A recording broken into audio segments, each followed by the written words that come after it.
if you want to go broader than just the two current speakers, but also pick up on, you feel like you didn't have a chance for your question on the earlier session, please feel free to direct your questions to the other members of the panel as well. Start off with Mary.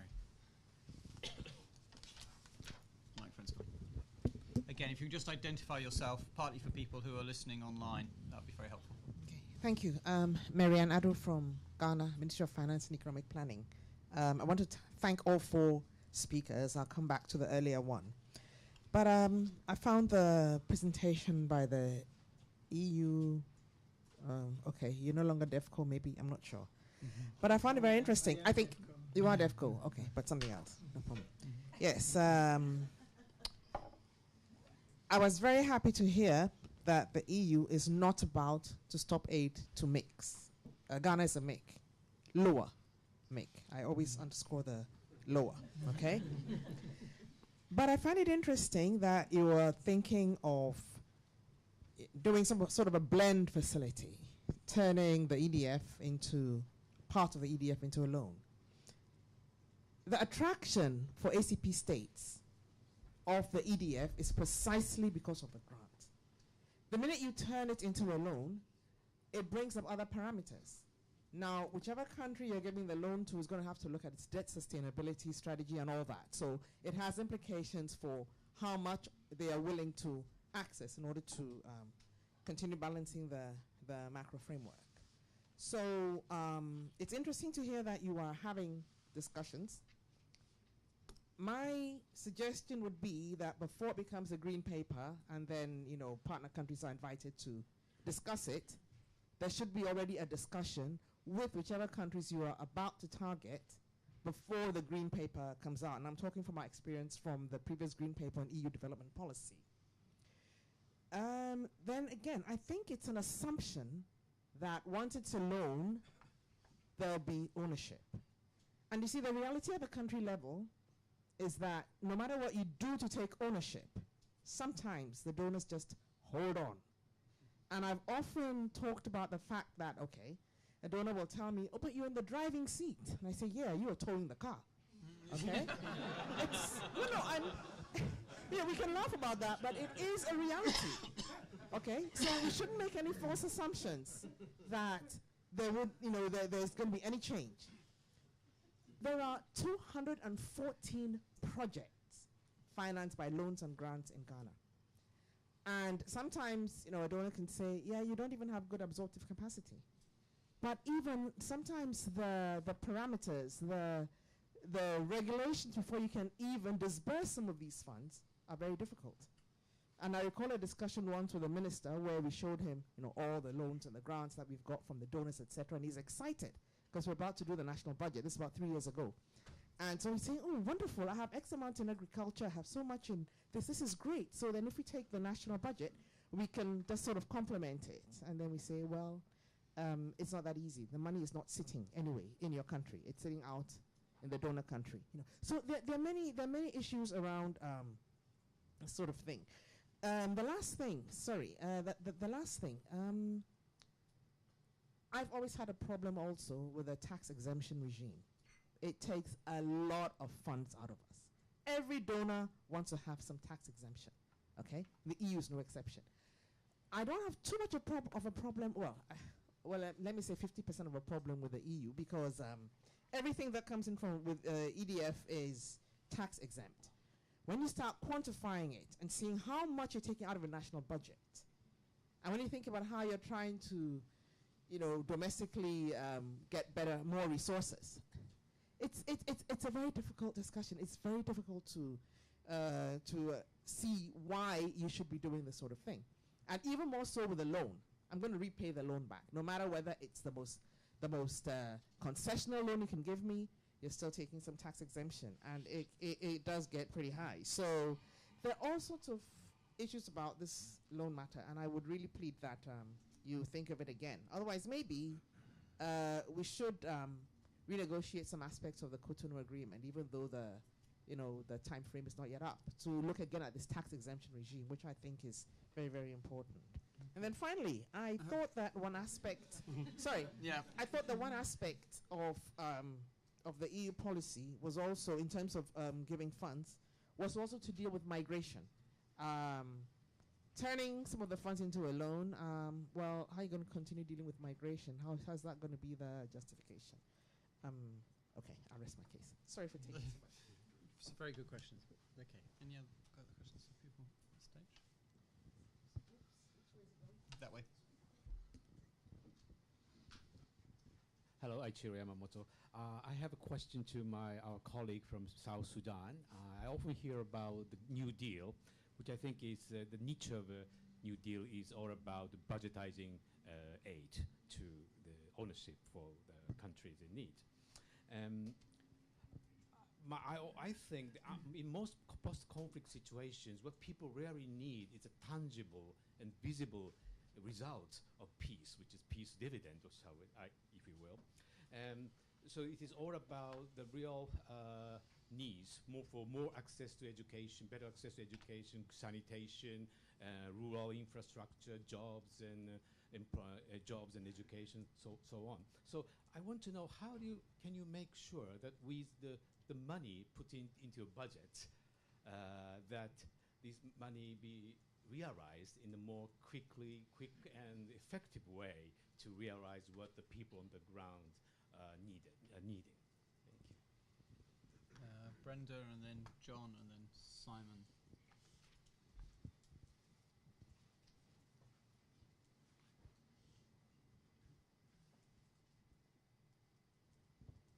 Thank you. Brenda Killen from OECD, Head of Aid Quality Division. Just listening to the presentations at the beginning of the morning and then the two that we've just listened to now, and bearing in mind the question that we've been set, a comment that I'd like to make at this point is, if we're looking at the role of aid in middle-income countries, I mean, really this picks up on the commitment in Busan, the call in Busan to innovate and have aid work as a catalyst. And in a way, we should make aid work for its money in middle-income countries. We heard in Colombia that we have strong governments, we have stronger institutions, we have knowledge about where the problems are. And so how do we get aid into that mix where it unlocks all of these possibilities which are already in the country? And then we learn from that. We can develop tools which we can use elsewhere. I think that the approach that the EU is taking is very interesting, and I'd be interested to learn more about that. And actually, this might be something that the Global Partnership would like to discuss, so we can get the kind of feedback we heard from Ghana. And then the presentation from South Sudan.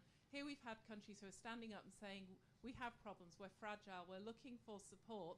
That is a space where you can innovate, because everyone knows what the risks are, and we know that we can't do things in the same old way. So that's my comment, and I guess that would be the point I would put to the Global Partnership co-chairs. Okay. John. Thank you. By incidence, we are both from the OECD then. I cannot resist one polemic comment on the question of loans. Clearly, if loans had all led to responsible behavior, we wouldn't have needed HIPPI. So somehow there is a historical proof that there is no guarantee that borrowing money leads to more responsibility. But on a more serious note, I think there's a bridge between what we discussed before the coffee break and afterwards, and sort of the discussion that we really need is, of course, about in this diversity of countries and situations that we have, what type of financing do we need to apply in those different contexts, realizing that ODA is a smaller and probably smaller and smaller, even if it remains constant, share of the total development financing. So I think rather than having the competition about where we should use ODA, we should go one step back and look at the totality of financing possibilities and see what are the comparative advantages of the different sources of financing for both what countries, but even more importantly, perhaps what purposes they should be used. And that brings me to Southern Sudan. I think, of course, Southern Sudan is a very interesting case in the sense that there's a huge capacity problem, but not necessarily, I mean, if the oil flows out of Sudan, that there isn't really a financing problem.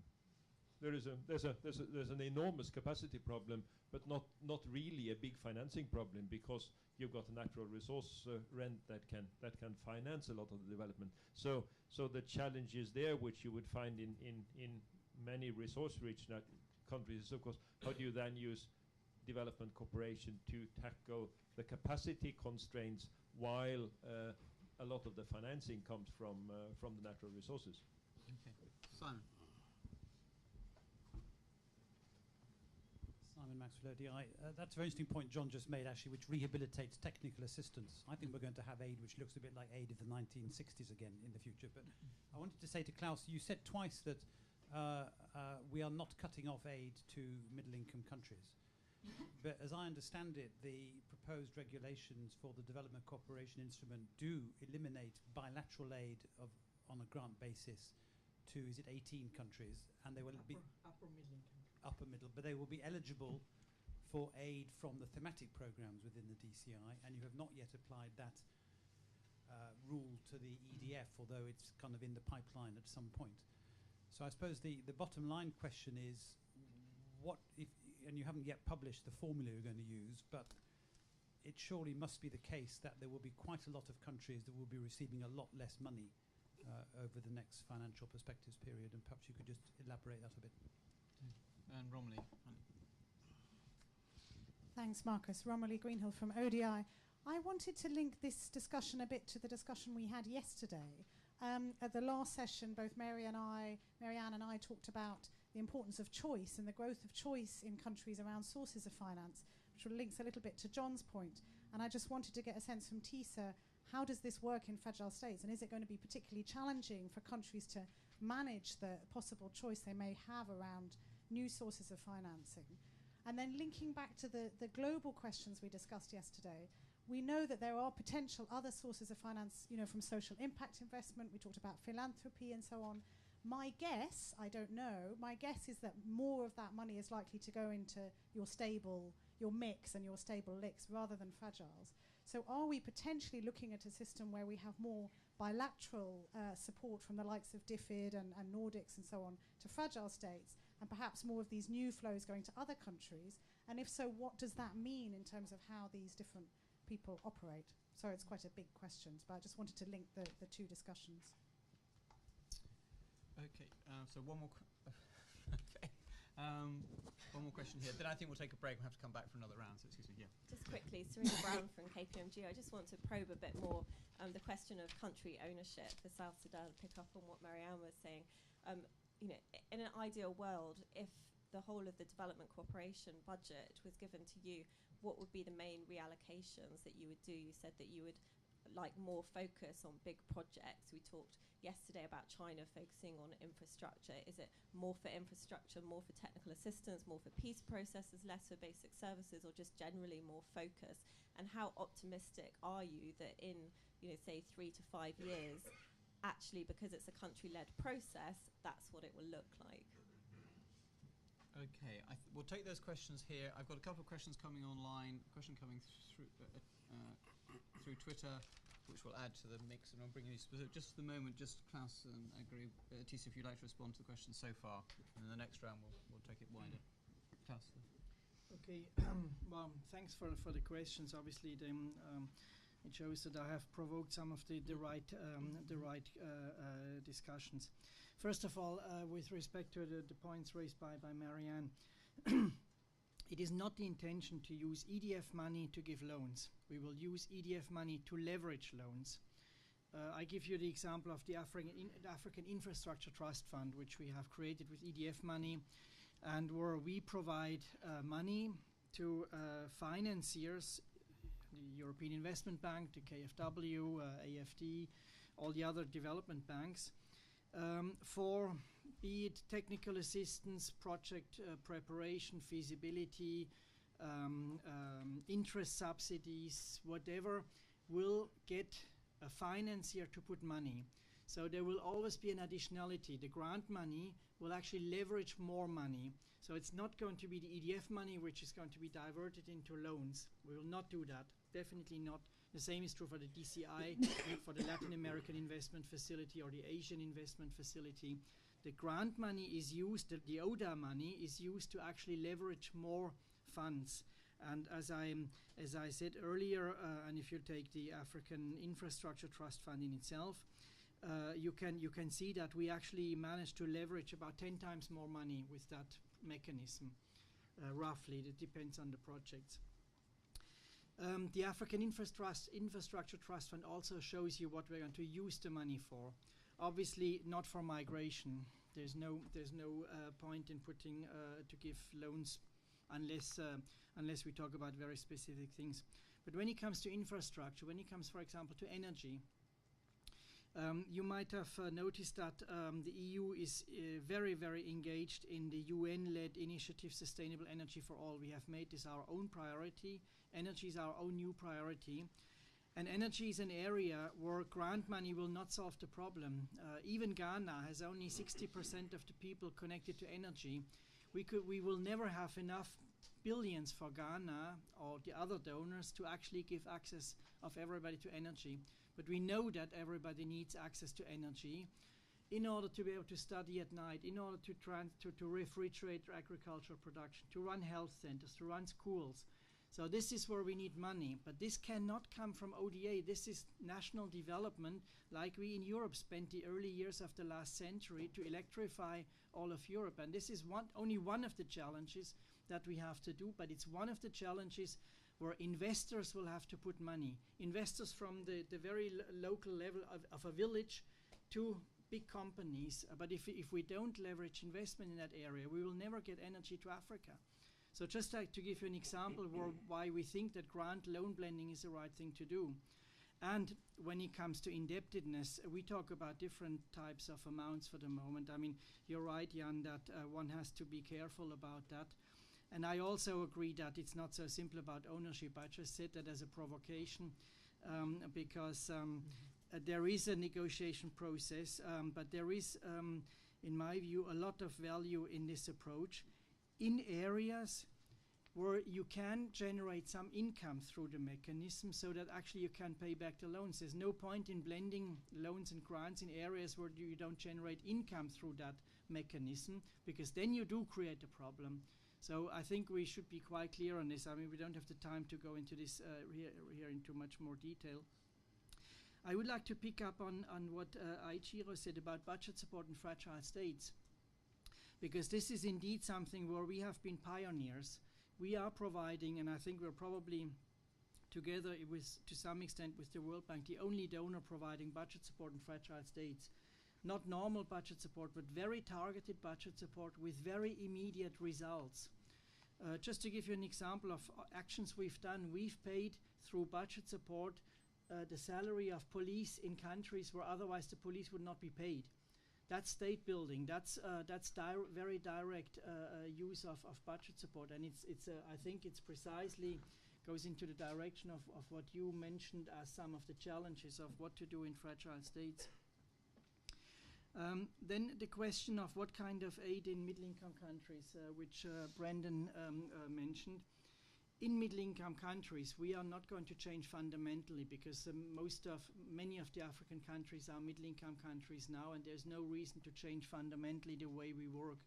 There may be some elements of creating blending facilities, but for the rest, in those countries where there is still 80% of the population poor, even if the average makes it look better, but where still 80% of the population are poor, we are obviously going to continue what works and what we have tried out in the past. So again, just to be very clear, because Simon also raised it, we are graduating upper middle-income countries, not middle-income countries. Let's be very clear about this. And as far as your question is concerned, and also the EDF, which I actually forgot to mention earlier, upper middle-income countries, according to the regulation, the DCI regulation as it is on the table now, will only no longer have bilateral allocations, but we still keep the money in the regional part of the DCI. That means there will be regional programs. DCI? Sorry? DCI acronym. Sorry, Development Cooperation Instrument, which is our main instrument for those countries that don't benefit from the European Development Fund. So there will be geographical envelopes, but it will not be bilateral programs. So there will be regional programs. Just to give you an example, let's take the Caribbean. There could be a regional program on reinforcing justice and fight against crime or whatever, because we know that we have this problem in many countries in the Caribbean and in Latin America. It could be regional programs on social protection schemes or whatever. That's why I'm saying the money is not going to be reduced, because the thematic program is not big enough for that. It's not foreseen to do that only. It's also the regional programs, which will still be at the disposal of upper middle income countries. So just to have this clear, there are no misunderstandings. In the EDF, it's a bit different. The EDF works on a partnership basis, in the sense that, according to our reading, each country will have an allocation. Even upper middle income countries in the EDF will have an allocation, but the model will be designed in such a way that they get a reduced allocation bilaterally. However, again, they will be able to participate in regional programs. So it's slightly different for the European Development Fund, and this is still under discussion, how precisely the allocation model will look like. And I just wanted to also, and that's my last remark with respect to Romilly's question, fragile states are obviously going to be in the center of the attention. Our allocation model will from the outset make sure that fragile states get more money than other countries not fragile next to them. So this is in the center of our attention. Okay. Thank you. Yeah, implementing the New Deal in such a way that it delivers quick results, I think would be the thing to expect. But one has to be careful so that you don't go for quick fixes that will undermine long-term future planning. It is true most of the causes of instability and fragility are rooted in maybe quarreling over natural resources like watering points, pastures, or those kind of things. They need to be fixed, but we must do that in a multi-pronged manner. As you fix the watering issues and create the necessary peace among the communities, but you must also be aware about the long-term issues to handle. Of course, the citizens' expectations are very much a function of what they look up to for the government to deliver. Support to countries like South Sudan, particularly South Sudan, in terms of whether it boils down to capacity versus resources. I think you are partly right. I think it's mainly a capacity issue rather than funding resources.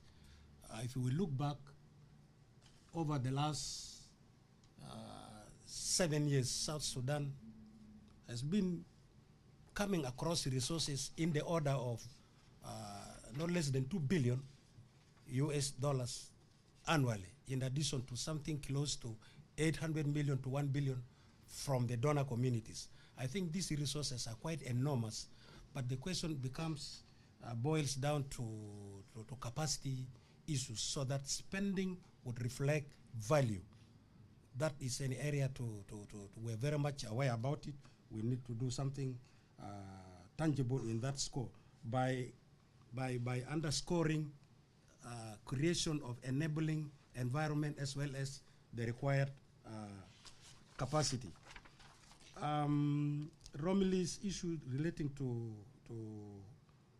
new sources of funding, I think, is also quite in place. We will definitely welcome that kind of support, particularly if it is targeted and aimed at, again, creating or eliminating the causes of instability. That one is very much welcome, and I was very much impressed yesterday with the kind of tangible projects that China was able to demonstrate to us. Road infrastructure, learning spaces in schools. Those are the kind of things that are very much needed, and I think the new sources of funding would be very much welcome if it contributes towards that kind of situation. We need to create infrastructure. We need to deepen the peace process, and so on, through the country ownership. At the moment, projects in South Sudan are implemented in 3 ways of funding. Direct project funding by the donors, of course, as much as possible, and in alignment with government plans and priorities. Direct funding through government-owned resources. And then the third one is like the case of the multi-donor trust fund, where in the same project, you put in varying proportions, donor as well as government-funded projects. These 3 types of funding, I think, are all in operation in South Sudan. But the thing is the problem relating to procurement issues that based on the high expectations in South Sudan, the kind of procurement procedures that are required by some of the donors tend to exacerbate the frustrations of the citizens in terms of the time it takes to actually implement the project. The picture is not entirely very bad. There are communities today in South Sudan that over the last 7 years have more access to clean drinking water, have more access to educational facilities than had ever been in the past. There are communities that right now are connected by motorable roads that never existed in the past. But that is nothing compared to the expectations of the population. They need more. That is the problem. Thank you very much. Thank you very much. Right, we've got a stream of questions coming in online as well as there, but there were 2 questions here and 1, and I'll go to the online one. Please. Got a microphone?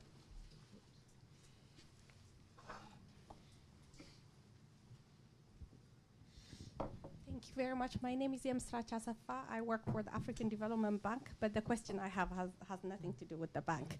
Now, the question I have is that Jonathan has been arguing that aid has to be increased this morning, and we have heard yesterday as well. But the point is, we've been fiercely arguing that aid should be increased for the last very many years when I was working in UN, and it didn't happen, and the reality has taken a precedent. So the question I have, as we discuss and even frame the future of development assistance, where is the voice of the least developing countries, where I come from? We are debating, rightly so, the middle-income countries are sitting here and arguing more for themselves that we need more aid. Where is the voice? When are we going to listen to the voice of the least developing countries like Ethiopia, where the needs are enormous? And if you look back 5 years in a row, Africa achieved 5% growth rate, but poverty hasn't been reduced. What can we do to shape and reduce poverty in these countries where their voice is even silent? And then I would like to also hear from the organizers why these countries haven't been brought into this table as we discuss the future of aid. That's first. Second, the question I have is that, look, if we look into all these discussions, even the agenda that all of us have been tabling, including the one that Jonathan has put in table about the public sector, ODA could also play that role going forward. I'm actually wondering whether we looked into the issue of overloading aid with multiple objectives. For the last many years, we've done that so much so that maybe the ineffectiveness that which we are not even concretely establishing has got to do with multiple objectives. Can we also look into those issues? Thank you very much.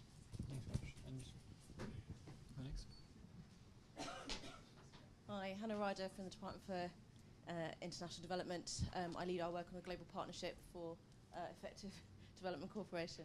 So obviously you work with Brenda over there quite a bit. My question is about the fact that we are in a conference where we're meant to be talking about development cooperation. And so far I feel the conversation has been really very much around aid still. And at best we have really talked about other financial flows. But what about policies, and what about engagement between countries in terms of policy? Are we thinking about progress on that, particularly with regard to middle-income countries? So the aid trade discussions, so on, remittances, etc., tax policy. Where are we going to be discussing that at some point? Thank you. Andrew. Thank you. Andrew Rogerson, ODI.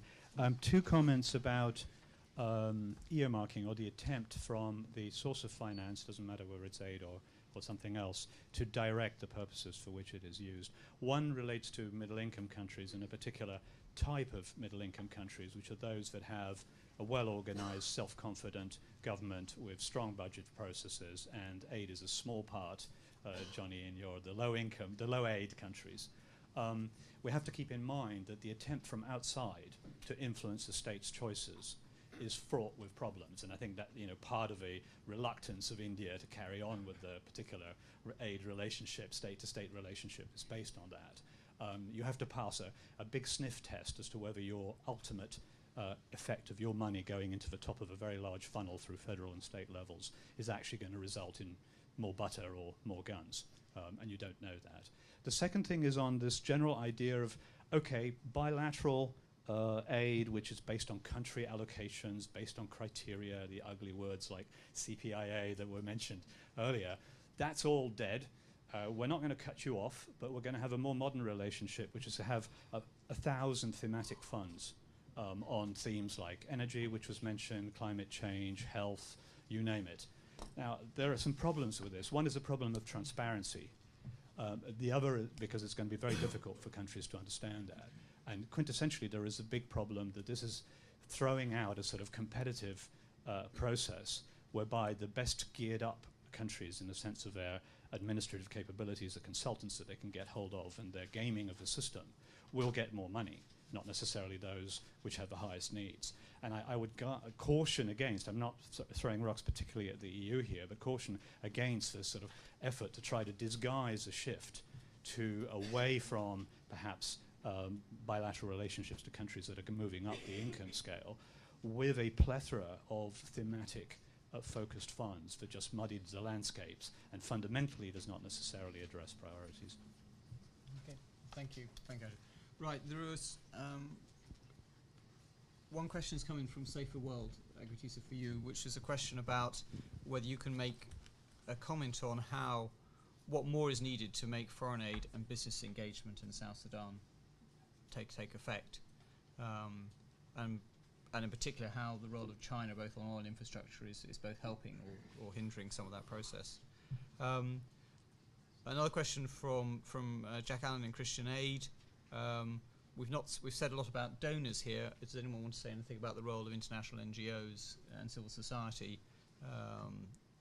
If countries are sort of reducing their aid, should there be a change in what the role of the international NGOs on that side? A question for International Aid Alliance. Can we say anything about what the emerging middle class and mix have to play in all this? And is there the political will and mix to reduce inequality and poverty? I think that's all we're going to have time for. Can I just ask you just to maybe limit your comments to one or two, and we'll take it in the order that we're sitting at the table here, because I'm conscious that we're going to run out of time to have lunch. Having promised you a free lunch, I think that would be particularly bad. Klaus, do you want to? Just very briefly, really. Obviously, it is clear, and I think I said that we are looking to concentrate, to the extent possible, our aid on the poorest countries. So obviously, LDCs are not forgotten, and should definitely not be forgotten, because that's where we also have to see the whole thing a little bit in a dynamic frame. And if you look at figures, I think some have been shown. I have some with me, but in any case, the fact is that poverty has been reduced in countries that are doing well, and poverty is remaining or even increasing in fragile states and others. And so this dynamic view also has to be an important allocation criterion. On the question by, I didn't get the name fully, Hannah, on policies, yes, obviously we have to have a dialogue about how development policy should evolve and what is the role of partner countries. Let's not forget that the whole MDG approach was a very good one, but very much a donor-driven one. And we have now the opportunity in the next 2 years to define a new approach together, hopefully, with countries, and to avoid that we get into situations like in Rio where the G77 are against the donors. This is precisely what we have to avoid this time. Therefore, the policy dialogue is extremely important over the next 2 years. What kind of development model and development policy do we want? Because you just mentioned on one of the tweet questions the question of emerging middle class. As you know, we have put growth, inclusive and sustainable growth, in the middle of our agenda for change. And that's precisely something where you need emerging middle classes in countries to help, and it will help to reduce poverty. Growth, after all, is what brought us out of poverty, so it will also, in my view, in our view, help other countries. So this has not been, we have not talked much about this, but we would like to talk much more about this, how to get growth, inclusive and sustainable growth going in developing countries. And another policy, when we talk about policies, is tax policy. I deliberately didn't answer to Marianne about tax exemptions, because I think she has touched a very sore point of the whole development debate. But I don't want to go into that. But what we are doing, indeed, and we have written about this, and we have started to do more about it, is to assist countries in developing proper tax systems and taxing institutions, etc. Because it is clear that the mobilization of domestic resources is just as important, and is one of those, because we talk about different financing sources. The domestic income, the domestic resource mobilization should normally be the main driver for development. Let's face it. It should not be international investment. It should not be ODA. It should be domestic resource mobilization. And so, and because it was mentioned about the oil revenues of Sudan. How can we have a situation that in many developing countries mineral resource receipts are not on budget? This is where we have real problems. So this is why I would fully agree. It's not just mobilizing ODA, it's also dialogue about policies and how to get things right in many, many countries who could actually be much better off if these questions were addressed. Okay, thank you. Yeah, in terms of safer world, again, it goes back to addressing the root causes of instability in this G7+. If the donors could cooperate with the recipient countries to identify the root causes of that resolves the issue of injustice, feeling of exclusion, poverty, lack of voice. If this could be tackled, then we will not have situations like prevailing in Somalia, like what is happening now or is likely to happen in Mali if they are not contained. I think by going for the root causes of the grievances, sense of exclusion, abject poverty, by going for those kind of things, targeting donations to solve those issues, I think will contribute to a safe world. In terms of China, currently, China's involvement in South Sudan, other than in the oil sector, is not very, very significant. But we would definitely welcome Chinese aid that would open up the countryside to, particularly our productive fields. South Sudan, I think, holds one of the biggest fishing grounds in the South region. That fish is lying there unexploited simply because there's no way to take it out even to the nearest urban centers. Just tapping it into that body of water so that fish comes out will contribute quite a lot, and I think China can do that. Connecting our urban centers to the agricultural fields, especially the equatorial belt, would not make it necessary for us to import vegetables from our neighboring countries. This one is something that can very easily be done by just creating a road system of road networks. So China's intervention in those areas would definitely be very much welcome, although it's not very significant as we speak now. Thank you. Okay. Thank you.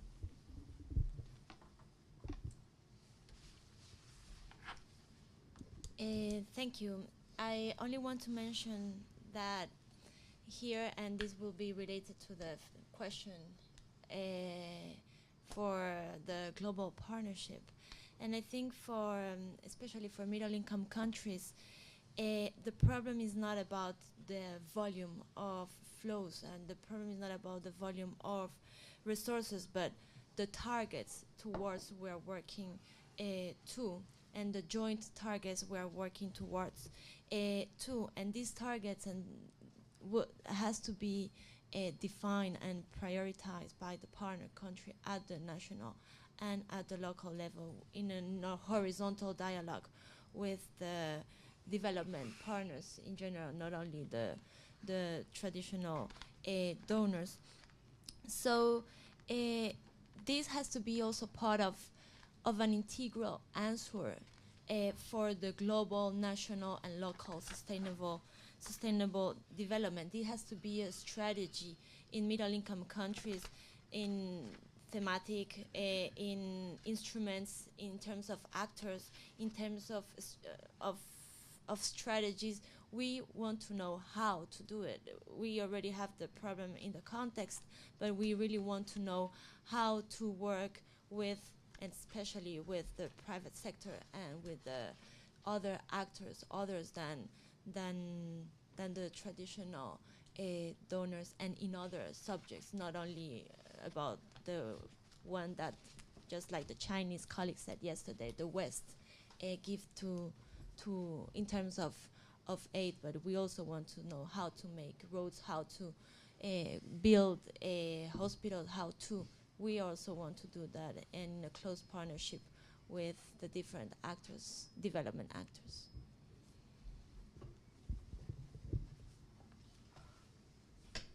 Just a few comments. Just starting off with that question about the role of the international NGOs. I think that's actually a really, really valuable question, because certainly from what I know of Colombia, and I think a lot of Latin America, reducing aid to the governments fundamentally is not going to significantly shift the economic reality, even in Colombia, which is the biggest aid recipient.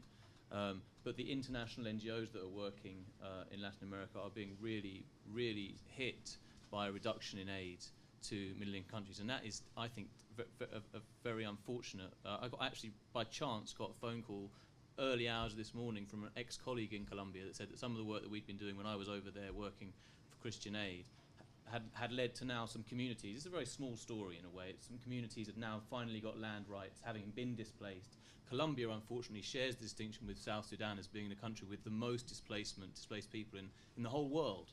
So it's something to remember again when we're distinguishing between income as the only category. There's very deep problems in Colombia that are not expressed by a look at only at income. Anyway, it's just that international NGOs do an incredibly valuable job in middle-income countries, and I think there's a danger that that a lot of their money comes from aid, ODA, and there's a danger there. My idea on the public sector is it's interesting, because on some people say it's wildly unrealistic, and other people, quite rightly, in my view, as Klaus said, is that it's actually already happening. So for me, that's quite a good balance between a sensible suggestion. With regard to Hannah's question about policy coherence and cooperation, I suggested that South-South cooperation for me is not a very helpful category, and I suggested that actually regional understandings of cooperation might be more helpful. Another thing that I forgot to say is that I think it's quite sensible to split up cooperation between aid and cooperation.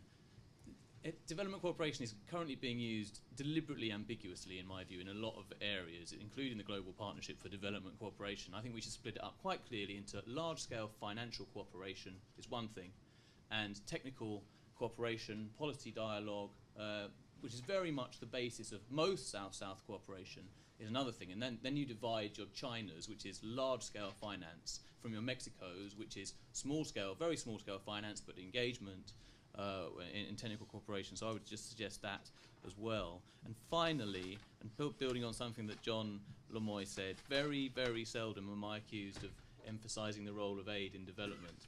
I'd like to make it clear that, I'm talking about aid here because that's, what I'm talking about. In my list of top 10 things that developed countries or rich countries need to do to support development, it comes possibly not even in my top 10.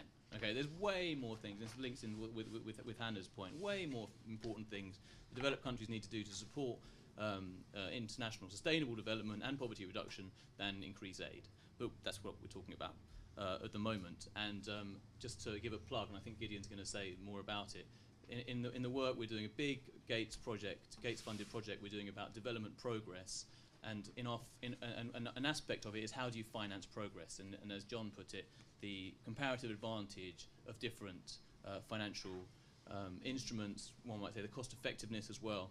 That's very much what we're about to present in the lunch break, so please do come along to that. Tom Bello looked over my shoulder at a diagram I'm going to present and said, oh, that looks interesting. So if Tom Bello thinks it's interesting, then I think you should all come. Right, can I, on behalf of everyone, thank the panel. That's been tremendous. We really appreciate input. I think anyone who organises a conference is a good point at this point to feel you had an incredibly rich yesterday, had another very intense today, and then people make the really acute point that actually you haven't really talked about half the countries you should have talked about, and actually there's a whole range of issues you haven't even begun to discuss. So I suggest that's an option for another conference. I will say on the other hand that if you had been here a month ago, we've been talking about Afghanistan and Somaliland, so ODI does collectively recognise these issues, but I think your points are right. We haven't covered the whole pitch at all today. I just want to end on, I thought I was coming into this on a fairly optimistic viewpoint. I've now come with a rather pessimistic viewpoint. I've now realised the difference between a lick and a mick is very simple. The South Sudanese Minister of Finance put it this way: how can I possibly learn how to drive a car if you keep putting me in the passenger seat? And I think that's the challenge for a low-income country. Clearly, with a middle-income country, the issue is who's towing the car, not actually who's in the driving seat. So thank you very much indeed for all those contributions, and please join me in thanking me. Thank you very much.